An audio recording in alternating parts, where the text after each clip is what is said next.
Assalamualaikum warahmatullahi wabarakatuh. Kita diciptakan oleh Allah Subhanahu wa ta'ala dari dua unsur. Ada unsur jasadiyah dan ada unsur ruhaniyah. Dua-duanya perlu mendapatkan perhatian dan dua-duanya mempunyai potensi. Kita ini dihidupkan oleh Allah di alam dunia dalam rangka untuk melakukan satu usaha. Mestinya orang kalau melakukan satu usaha ingin mendapatkan satu kesuksesan. Kesuksesan itu bisa ditempuh secara jasadiyah dan juga bisa ditempuh secara ruhaniyah. Setelah kita berusaha secara jasadiyah, rohaniyah juga mempunyai peranan yang penting untuk mensukseskan usaha-usaha kita, untuk mensukseskan dunia dan akhirat kita. Para pendengar, seorang cucu Nabi kita Muhammad SAW, seorang ulama besar, Al-Imam Ja'far As-Shadiq, cucu kelima dari Nabi kita Muhammad SAW, yaitu Sayyidina Ja'far As-Shadiq bin Muhammad Al-Baqir bin Ali Zainal Abidin bin Husain bin Ali bin Abi Thalib radhiyallahu an. Beliau meninggal di Madinah Al-Munawwarah pada tahun 148 Hijriah. Beliau mengajarkan satu solusi rohaniyah yang diambil dari berbagai ayat-ayat Allah dan diambil dari berbagai sabda-sabda Nabi kita Muhammad SAW yang sangat amat menunjang dalam kita berusaha mensukseskan kehidupan kita, hidup kita di dunia dan hidup kita di akhirat. Beliau pernah mengatakan, Al-Imam Ja'far As-Shadiq radhiyallahu an, ajibtu li arba'atin idzabtuliya bi arba'atin kaifa yaghfaluna an arba'atin. Kata beliau, aku heran kepada 4 macam orang yang ditimpa 4 macam problem. Apa sebab mereka lupa pada 4 solusi? Ini luar biasa. Yang pertama, ajibtu liman kadahul adu kaifa la yaqulu hasbunallah wa ni'mal wakil. Kata beliau, aku heran kepada orang yang terancam musuh. Apa sebab dia tidak selalu mengucapkan hasbunallah wa ni'mal wakil. Cukuplah Allah menjadi penolong kami dan Allah adalah sebaik-baik pelindung.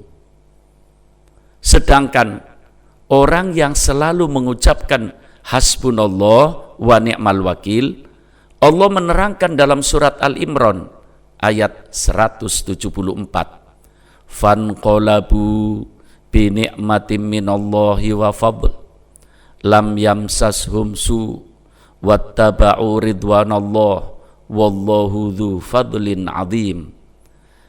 Mereka, kata Allah, kembali dengan nikmat dan karunia yang besar dari Allah. Mereka tidak mendapat bencana apa-apa. Mereka mengikuti keridhaan Allah dan Allah mempunyai karunia yang begitu besar. Surat Al-Imran ayat 174. Ini janji Allah pasti bahwa orang ketika terancam oleh apa saja, baik musuh, baik setan, baik gangguan apa saja, kemudian kembali kepada Allah, memohon pertolongan kepada Allah, lisannya digerakkan dengan mengucapkan hasbunallah wa ni'mal wakil. Kalau mau dilengkapi dengan ayat lain, ni'mal maula wa ni'man nasir. Ini ayat yang luar biasa. Dan ini syiar hampir seluruh nabi dalam perjuangannya ketika menghadapi hal-hal yang genting mengucapkan hasbunallah wa ni'mal wakil. Allah memberi pertolongan. Bahkan Nabi kita Muhammad SAW dalam ajarannya mengajarkan kepada kita umatnya bahwa hasbunallah wa ni'mal wakil kalimatu amanin. Hasbunallah wa ni'mal wakil adalah kalimat pembawa aman. Orang yang baca hasbunallah wa ni'mal wakil di pagi hari 7 kali akan dilindungi oleh Allah sampai sore. Ketika baca hasbunallah wa ni'mal wakil 7 kali ketika sore akan dilindungi oleh Allah sampai pagi. Di samping perlindungan Allah, yang membaca juga akan mendapatkan pahala, karena hasbunallah wa ni'mal wakil adalah ayatun min ayatillah, satu ayat dari ayat Allah. Satu huruf dari ayat Allah akan mendapatkan 10 pahala dari Allah Subhanahu wa ta'ala. Jadi orang yang terancam oleh apa saja, kemudian banyak mengucapkan hasbunallah wa ni'mal wakil, Allah berjanji bahwa Allah adalah sebaik-baik pelindung. Allah akan melindungi orang-orang yang selalu mengembalikan, memohon pertolongan kepada Allah Subhanahu wa ta'ala. Para pendengar, yang kedua, beliau mengatakan, ajibtu liman khafal makro kaifa la yaqulu wa ufawwidu amri ilallah innallaha basirum bil ibad. Aku heran kepada orang yang takut terhadap makar, tipu daya, rekayasa. Apalagi zaman sekarang. Sebetulnya kita orang yang beriman kepada Allah harus banyak bersyukur kepada Allah. Sebab Allah sudah mempersiapkan untuk kita segala-galanya.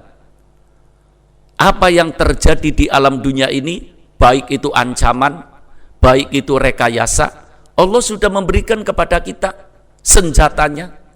Allah sudah memberikan kepada kita bentengnya. Kalau tadi hasbunallah wa ni'mal wakil, di sini disebutkan satu ayat dari Al-Quran, wa ufawwidu amri ilallah innallaha basirum bil ibad. Ya. Ini kata-kata wa ufawwidu amri ilallah, ini adalah ayat. Dan aku menyerahkan urusanku kepada Allah. Sesungguhnya Allah maha melihat akan hamba-hambanya. Ya. Sedangkan orang yang selalu membaca ayat ini, Allah menerangkan dalam surat Al-Mu'min ayat 45, fawaqahullahu sayyiati ma makaru, maka Allah akan memeliharanya, akan melindunginya, akan menjaganya dari kejahatan tipu daya mereka. Ini janji Allah. Allah janjinya tidak akan meleset. Jadi ini harus menjadi bacaan kita, menjadi wiridan kita, menjadi zikir kita ketika kita menghadapi rekayasa, ketika kita menghadapi ancaman-ancaman tipu daya orang yang akan mengancam kita. Baca, perbanyak. Wa ufawwidu amri ilallah innallaha basirum bil ibad. Diulang-ulang, wa ufawwidu amri ilallah innallaha basirum bil ibad, tanpa ada hitungan lagi. Dan kita beruntung para pendengar kalau kita membaca ini, sebab yang kita baca adalah ayat Allah.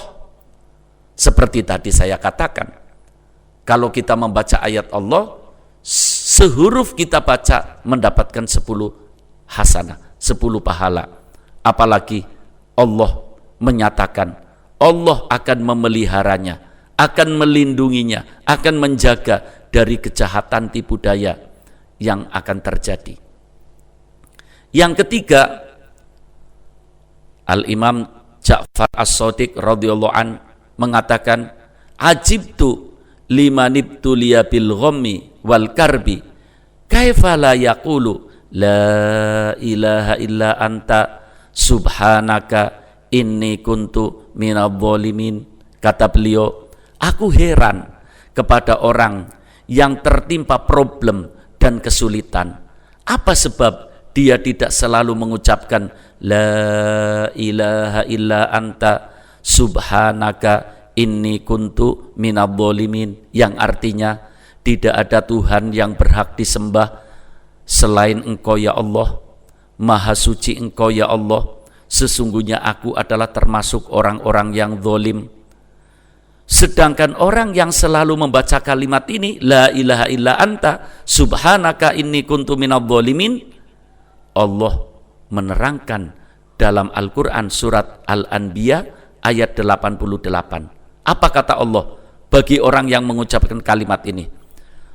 Fastajabna lahu wa najjainahu minal ghammi wa kadzalika nunjil mu'minin. Kata Allah, maka kami telah memperkenankan doanya, menerima doanya, dan menyelamatkannya daripada kedukaan, kesengsaraan, dan demikianlah kami selamatkan orang-orang yang beriman, kata Allah Subhanahu wa taala. Ini ayat ini diceritakan oleh Allah dalam kejadian Nabi Yunus alaihissalam. Kalau kita kembali kepada sejarah kehidupan manusia, mungkin tidak ada problem yang seperti dialami oleh Nabi Yunus. Bayangkan, Nabi Yunus diuji oleh Allah, dimakan ikan, hidup di dalam perut ikan. Alat canggih mana yang bisa mendeteksi perut ikan yang ada orangnya? Sampai hari ini pun tidak ada.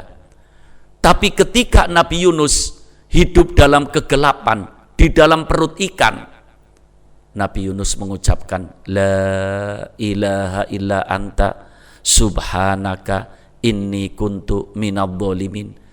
Dari kalimat ini yang diucapkan oleh Nabi Yunus di dalam perut ikan, spontan Allah memerintahkan ikan yang di dalam perutnya ada Nabi Yunus untuk menepi ke pantai, memuntahkan apa yang ada di dalam perutnya. Nabi Yunus diselamatkan oleh Allah Subhanahu wa taala. Ini kisah begitu panjang. Kemudian para pendengar, ada riwayat juga Nabi kita Muhammad SAW pernah mengatakan, kalau ada orang di antara kita yang ditimpa problem, bacalah la ilaha illa anta subhanaka inni kuntu minadh-dhalimin 41 kali. Kalau ingin problemnya cepat diberi jalan keluar oleh Allah, perbanyak. Mungkin pagi baca 41 kali, siang baca 41 kali, malam baca 41 kali, mungkin dibaca tanpa hitungan. Ini juga ayat dari ayat Al-Quran. Jadi kalau kita membaca, juga kita akan mendapatkan pahala. Iya, satu huruf akan mendapatkan 10 hasanah. Apalagi kalau kita bacanya punya wudu, satu huruf akan mempunyai nilai 25 hasanah. Ini juga merupakan janji dari Allah Subhanahu wa taala. Yang keempat, Al-Imam Ja'far Shadiq radhiyallahu an mengatakan, ajibtu liman istahsana syai'an wa khafal aina alaih kaifa la yaqulu masya Allah la quwwata illa billah. Kata beliau, aku heran kepada orang yang menyenangi sesuatu, apa saja yang disenangi, baik itu berupa perhiasan, baik itu berupa apa sajalah, perkebunan, dan takut kehilangan sesuatu yang disenanginya akibat terkena pandangan mata yang begitu menakjubkan, yang begitu tajam. Kata beliau, apa sebab tidak selalu membaca masya Allah la quwwata illa billah? Kata-kata ini para pendengar adalah benteng. Masya Allah la quwwata illa billah. Ini orang kalau menyenangi sesuatu, baik itu anak, baik itu saudara, baik itu harta, baik itu berbentuk apa saja, kalau yang disenangi ingin selamat, diselamatkan oleh Allah, yang disenangi ingin selalu dimilikinya, selalu mengucapkan masya Allah la quwwata illa billah. Artinya sungguh atas kehendak Allah semua ini yang wujud. Tiada kekuatan kecuali dengan pertolongan Allah Subhanahu wa ta'ala. Sedangkan orang yang selalu membaca kalimat ini, Masya Allah la quwata illa billah, Allah menerangkan dalam Al-Quran surat Al-Kahfi ayat 39, walaula idh dakhalta jannataka qulta masya Allah la quwata illa billah. Kata Allah, dan mengapa kamu tidak mengucapkan tatkala kamu memasuki kebunmu, masya Allah la quwata illa billah, sungguh atas kehendak Allah semua ini yang terjadi, tidak ada kekuatan kecuali dengan pertolongan Allah. Surat Al-Kahfi ayat 39. Ini memang para pendengar, ucapan ini ada asal usulnya, ya. Jadi Allah cerita di dalam surat Al-Kahfi ada dua bersaudara. Yang dua bersaudara ini ditinggali oleh orang tuanya warisan perkebunan yang begitu megah, yang begitu luar biasa. Ketika heran, takjub melihat begitu hebat perkebunannya, dia hanya heran, tidak dikembalikan kepada Allah. Akhirnya isi perkebunannya itu hancur, tidak bisa dipanen. Akibat apa? Akibat terkena oleh pandangan sorotan mata yang begitu takjub, tanpa perlindungan kepada Allah, mengucapkan Masya Allah la quwata illa billah. Jadi ini pelajaran bagi kita. Kalau kita menyenangi sesuatu dan yang kita senangi ingin kekal, ingin tidak rusak, ketika melihat yang kita senangi, kita ucapkan Masya Allah la quwata illa billah. Para pendengar, itu 4 macam yang disampaikan oleh Al-Imam Ja'far Shadiq yang merupakan solusi ruhaniyah. Dalam riwayat lain, Al-Imam Ja'far As-Shadiq radhiyallahu an juga mengatakan kepada Imam Sufyan Ats-Tsauri. Iya, Imam Ja'far Shadiq mengatakan kepada Imam Sufyan Ats-Tsauri 4 macam juga. Yang pertama, ajibtu liman kathurat humumuhu kaifa la yukthiru min la haula wala quwata illa billahil aliyyil azim. Iya, aku heran kepada orang yang sedang ditimpa banyak pemikiran, banyak kesumpekan, banyak problem. Apa sebab dia tidak memperbanyak ucapan la haula wala quwata illa billahil aliyyil azim. Ini ucapan luar biasa, ya. Ini ucapan ini juga ucapan iman, ucapan kepercayaan, iya, bahwa tidak ada daya upaya, tidak ada kekuatan kecuali daya upaya dan kekuatan Allah Subhanahu wa ta'ala. Di dalam riwayat Al-Imam At-Tabarani dan Imam Hakim, Rasulullah SAW mengatakan, man qala la haula wala quwata illa billah kana dawaan min tis'atin wa tis'ina da'a aisaruha alhammu. Rasulullah SAW mengatakan, barang siapa yang mengucapkan la haula wala quwata illa billahil aliyil azim, sesungguhnya kalimat ini adalah obat dari 99 penyakit, dan paling ringannya dari penyakit yang disembuhkan dengan ucapan la haula adalah kesumpekan, sumpek, ham wal gham. Iya, artinya sesuatu yang menjadikan pemikiran, ya. Ini juga merupakan satu benteng. Ini yang perlu kita syukuri. Allah sudah mempersiapkan untuk kita kalau kita mendapatkan sesuatu yang menjadi pemikiran dalam kehidupan kita. Perbanyak ucapan la haula wala quwata illa billahil aliyyil azim. Dengan ucapan ini Allah akan memberi jalan keluar. Para pendengar, umpamanya saja kita tidak mempunyai problem, tidak ada hal-hal yang sedang kita pikirkan, perbanyak kalimat ini. Sebab tadi Nabi mengatakan kalimat ini adalah merupakan obat dari 99 penyakit. Mestinya setiap manusia bagaimanapun sehatnya ada penyakit. Kalau kita ingin terhindar dari berbagai penyakit, perbanyak ini. La haula wala quwata illa billahil aliyyil azim. Di antara penyakit adalah penyakit fisik. Artinya rizki yang sempit, rizki yang lambat, ya, rizki yang macet, obati juga dengan kalimat ini. La haula wala quwata illa billahil aliyyil azim. Sebab ada satu riwayat juga, ya, bahwa man qala la haula wala quwata illa billahil aliyyil azim fi kulli yaumin mi'ata marrah lam yusibhu faqrun abada. Orang yang setiap hari secara rutin membaca la haula wala quwata illa billahil aliyyil azim 100 kali secara rutin, bebas bacanya kapan saja, yang penting satu hari satu malam baca 100 kali. Orang yang membaca kalimat ini secara rutin 100 kali setiap hari tidak akan tertimpa kemiskinan.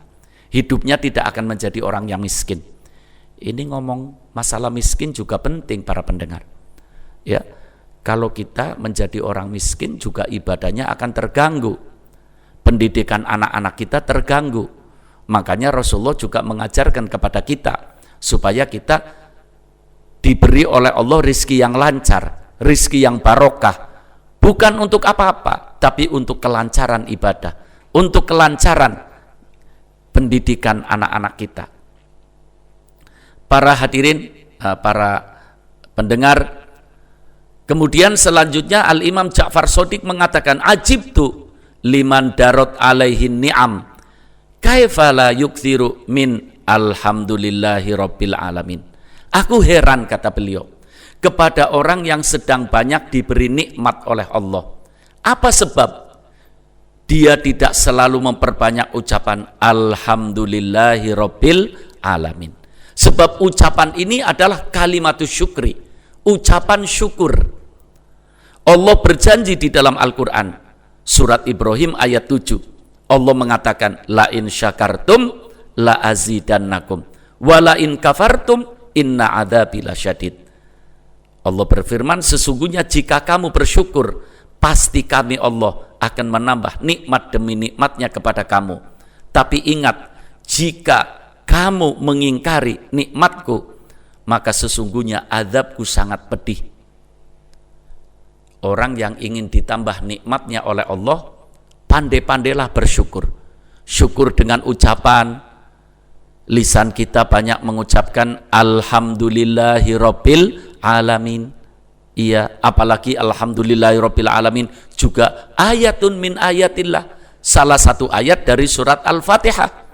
Mestinya membacanya akan berpahala. Begitu juga, ya, kalau kita syukur, kita akan diberi tambahan nikmat demi nikmat oleh Allah Subhanahu wa taala. Padahal kalau dipikir para pendengar, Allah itu tidak membutuhkan syukurnya manusia. Manusia sedunia syukur semua, Allah tetap maha kaya. Manusia sedunia kufur tidak mau syukur, juga Allah tidak akan menjadi miskin. Iya. Tapi kenapa kalau ada orang bersyukur, kok Allah memberi tambahan nikmat, padahal Allah tidak butuh syukurnya manusia? Kenapa? Karena Allah cinta kepada orang yang bersyukur. Jadi Allah, ketika ada orang bersyukur, Allah akan memberi tambahan demi tambahan nikmatnya. Alangkah beruntungnya kita orang yang beriman kepada Allah Subhanahu wa taala.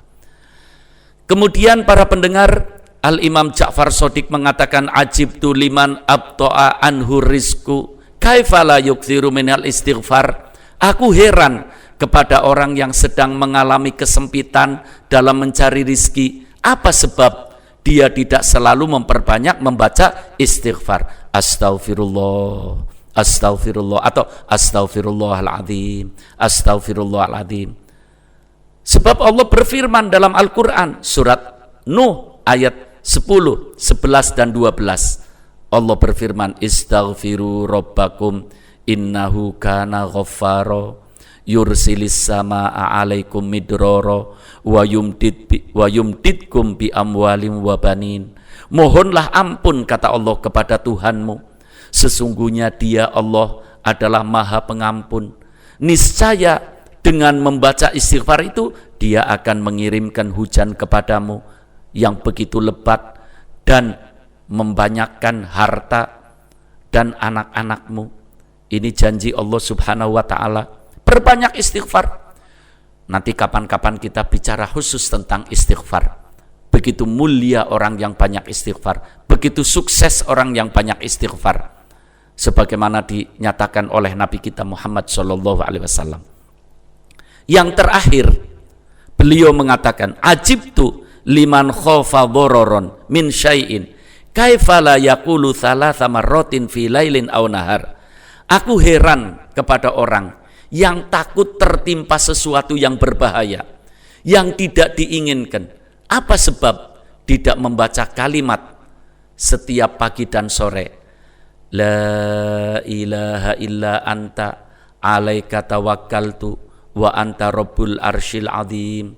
Masya Allahu kan wa ma lam yasha' lam yakun. A'lamu annallaha ala kulli syai'in qadir wa annallaha qad ahata bi kulli syai'in ilma. Allahumma inni ad'u bika min syarri nafsi wa min syarri kulli dabbah anta akhidum binasiyatiha inna rabbi ala siratim mustaqim. Diriwayatkan orang yang membaca kalimat ini 3 kali pagi dan 3 kali sore akan dilindungi oleh Allah, akan dijauhkan dari sesuatu yang tidak diinginkan. Para pendengar, begitu nikmat menjadi orang yang beriman kepada Allah. Begitu nikmat Allah memberikan berbagai benteng, memberikan berbagai fasilitas untuk orang yang beriman kepada Allah. Mudah-mudahan kita semua bisa membentengi diri kita dengan ajaran-ajaran tadi, sehingga hidup kita akan selamat dunia akhirat, sukses dunia akhirat. Amin ya rabbal alamin. Hasbunallah wa ni'mal wakil, ni'mal maula wa ni'man nasir. Nasrun minallah wa fatun qarib. Assalamualaikum warahmatullahi wabarakatuh.